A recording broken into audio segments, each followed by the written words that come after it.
Ciao, benvenuti e bentornati sul canale Super Alan. Siamo qui oggi con un nuovo video. Oggi ragazzi allo stadio per vedere Napoli-Empoli. Diciamo che l'Empoli non ci rievoca sempre bei ricordi, visto anche l'anno scorso. Non sono solo, c'è una persona che non si vuole far vedere, un altro mio amico, Andrea. Ragazzi, andiamo dentro con lo stadio e speriamo bene. Sempre forza Napoli.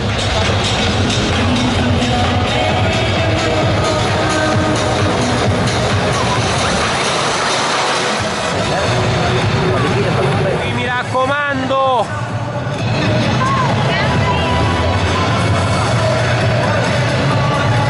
Nel mese di ottobre, il nostro fiero, orgoglioso allenatore.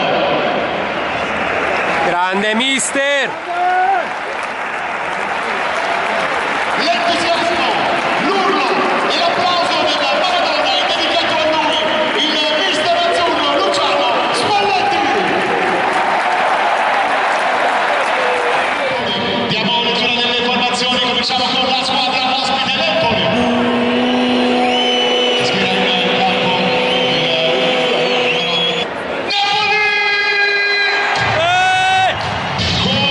Con il numero 1, Alex! Con il numero 22, il capitano Giovanni! Di Lorenzo! Con il numero 68, Stanislao! La Bocca! Con il numero 91, Dani! Dombele! Con il numero 9, Victor! Osimè! Con il numero 81, Jack! Raspadori! A Dai! nella vera, di fuori Ghiotta, sempre e comunque forza! Napoli!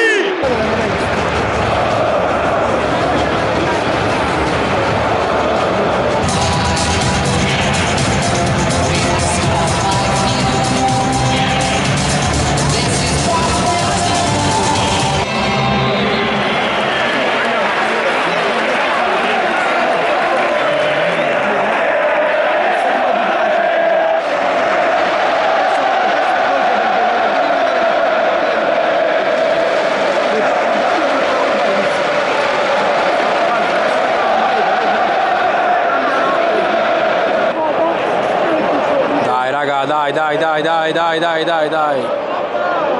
Bragliu, dai. Dai.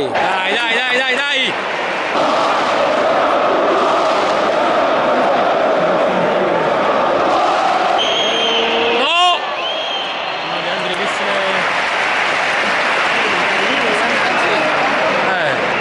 Mamma mia. Maro! Oh! È fallo! Mamma mia! Questo è tutto questa funzione.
i cambi hanno effettivamente cambiato la partita, soprattutto Zielinski e Lozano. Aiuto, partita tosta, ostica, bellissima atmosfera.